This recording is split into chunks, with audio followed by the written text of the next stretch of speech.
Assalamualaikum warahmatullahi wabarakatuh. Perkenalkan, nama saya Naufal Aufa dengan NPM 205060147. Baiklah, di sini saya selaku perwakilan dari kelompok 11 yang akan memoderatori jalannya presentasi pada kegiatan hari ini. Yang terhormat kepada Ibu Febi Inggriani SPD MPD selaku dosen pengampu dari mata kuliah Psikologi Perkembangan Anak, dan rekan-rekan mahasiswa sekalian yang saya banggakan. Baiklah, pada kesempatan pada pagi hari ini, izinkan kami kelompok 11 untuk mempresentasikan materi yang bertemakan mengenai aspek-aspek perkembangan moral dan kesadaran beragama serta implikasi pada penyelenggaraan pembelajaran. Sebelum itu, izinkan saya untuk memperkenalkan anggota bagian dari kelompok kami terlebih dahulu. Yang pertama ada saya sendiri. Perkenalkan, nama saya Naufal Aufa dengan NPM 205060147. Kemudian ada Sri Rahayu Rizawanti dengan NPM 205060152. Dan ada saudari Yolan Ruwana dengan NPM 205060169. Assalamualaikum warahmatullahi wabarakatuh. Saya Yolan Ruwana dengan NPM 205060169. Baiklah, di sini saya akan menjelaskan materi yang pertama, yaitu tentang aspek perkembangan moral. Piaget menyatakan perkembangan moral terjadi dalam dua tahapan yang jelas. Tahap pertama disebut tahap realisme moral atau moralitas oleh pembatasan. Kemudian tahap kedua disebut tahap moralitas otonomi atau moralitas kerjasama atau hubungan timbal balik. Anak usia 5-6 tahun berada pada tahap pertama, yaitu tahap realisme moral. Pada tahap ini, perilaku anak ditentukan oleh ketaatan otomatis terhadap peraturan tanpa penalaran atau penilaian. Menurut Sigmund Freud pada tahun 1996, ia berpendapat bahwa mereka menganggap bahwa orang tua dan semua orang dewasa berwenang dan membuat peraturan, dan mereka harus mengikuti aturan yang diberikan tersebut tanpa mempertanyakan kebenarannya. Nah, dalam tahap ini, anak menilai suatu perbuatan itu benar atau salah, itu dikarenakan berdasarkan konsekuensi dari perbuatan tersebut, bukan karena motivasi yang melatar belakangi perbuatan tersebut. Sebagai contoh, suatu tindakan dianggap salah karena mengakibatkan hukuman dari orang lain. Materi yang selanjutnya yaitu tentang aspek perkembangan kesadaran beragama. Nah, terkait tentang perkembangan nilai agama dan moral anak usia dini, Suyadi menjelaskan bahwa perkembangan nilai-nilai moral keagamaan pada anak usia 5-6 tahun yaitu mampu menghafal beberapa surah dalam Al-Quran seperti Al-Ikhlas dan An-Nas maupun yang lainnya, dan mampu menghafal gerakan sholat secara sempurna, mampu menyebutkan beberapa sifat Allah, menghormati orang tua, menghargai teman-temannya, dan menyayangi adik-adiknya atau anak di bawah usianya, dan mengucapkan syukur dan terima kasih. Bismillahirrahmanirrahim. Assalamualaikum warahmatullahi wabarakatuh. Sebelumnya izin memperkenalkan diri. Nama saya Sri Rahayu Rizawanti dengan NPM 205060152. Di sini saya akan melanjutkan pembahasan mengenai pengembangan nilai moral dan beragama melalui metode-metode yang dapat diterapkan dalam pembelajaran. Yang pertama ada metode bercerita. Menurut Jainab 2012, metode bercerita dapat dijadikan metode untuk menyampaikan nilai-nilai yang berlaku dalam masyarakat.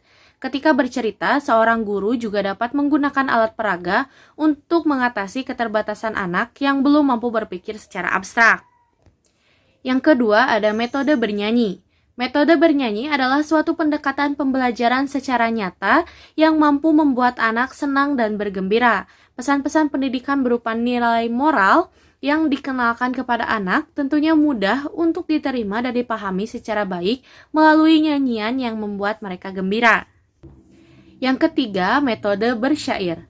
Pendekatan pembelajaran melalui kegiatan membaca sajak. Nah, menurut Arif Armai 2011, melalui metode sajak, guru bisa menanamkan nilai-nilai moral kepada anak. Sajak merupakan metode yang juga dapat membuat anak merasa senang, gembira, dan bahagia. Yang keempat, ada metode karya wisata. Metode ini bertujuan untuk mengembangkan aspek perkembangan anak, terutama di taman kanak-kanak yang sesuai dengan kebutuhannya. Tujuan berkarya wisata ini perlu dihubungkan dengan tema-tema yang sesuai dengan pengembangan aspek perkembangan anak. Yang kelima, ada metode pembiasaan. Menurut Ayi Olim 2010, metode pembiasaan terkait dengan penanaman moral lebih banyak dilakukan melalui pembiasaan-pembiasaan tingkah laku dalam proses pembelajaran. Ini dapat dilihat misalnya pada berdoa sebelum dan sesudah belajar, berdoa sebelum makan dan minum, mengucap salam kepada guru dan teman, merapihkan mainan setelah belajar, berbaris sebelum masuk kelas, dan sebagainya. Selanjutnya yang keenam ada metode bermain. Metode bermain ternyata banyak sekali terkandung nilai moral. Di antaranya mau mengalah, kerjasama, tolong-menolong, budaya antri, dan menghormati teman. Menurut Rosalena 2017, pengertian dan pemahaman terhadap nilai moral, mau menerima kekalahan atau mengalah adalah salah satu hal yang harus ditanamkan sejak dini. Yang ketujuh ada metode outbound. Metode outbound merupakan suatu kegiatan yang memungkinkan anak untuk bersatu dengan alam.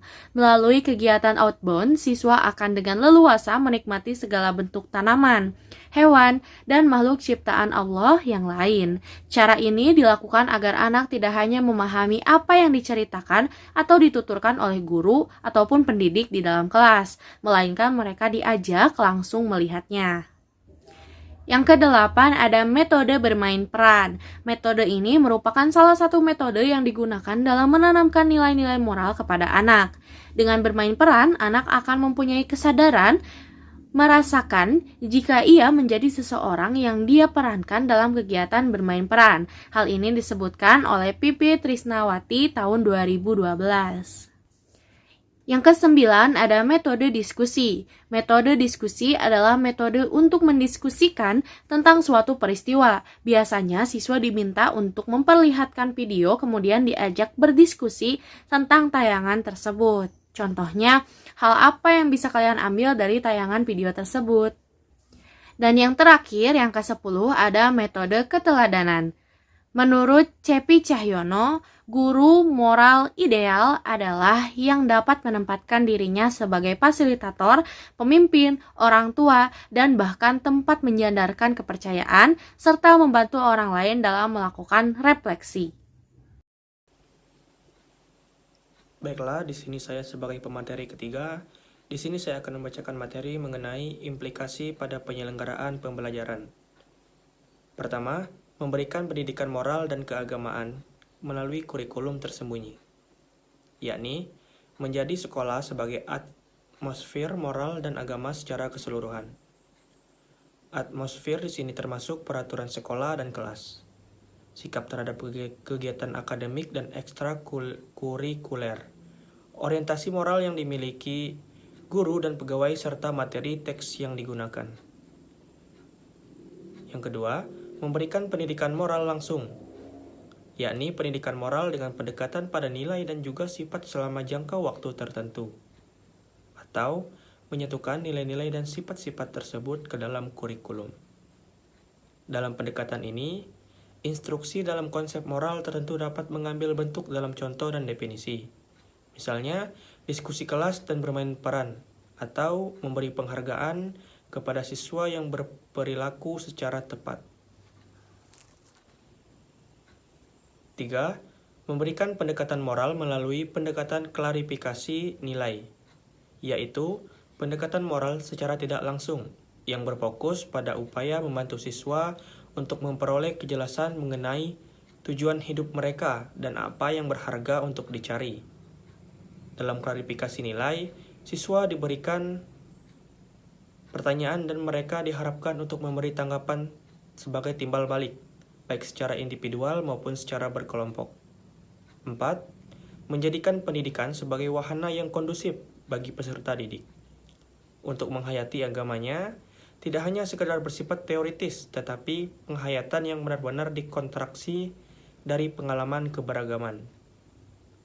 Kemudian implikasi yang kelima, membantu peserta didik mengembangkan rasa ketuhanan melalui pendekatan spiritual parenting, seperti Memupuk hubungan sadar anak dengan Tuhan melalui berdoa. Memberikan kesadaran kepada anak bahwa Tuhan selalu membimbing kita. Merenungkan kepada anak bahwa Tuhan itu ada. Terima kasih. Demikian presentasi yang bisa kelompok kami sampaikan. Terima kasih atas kesempatannya. Mohon maaf apabila terdapat kesalahan dan kekurangan. Akhir kalam, wabillahi taufiq wal hidayah. Wassalamualaikum warahmatullahi wabarakatuh.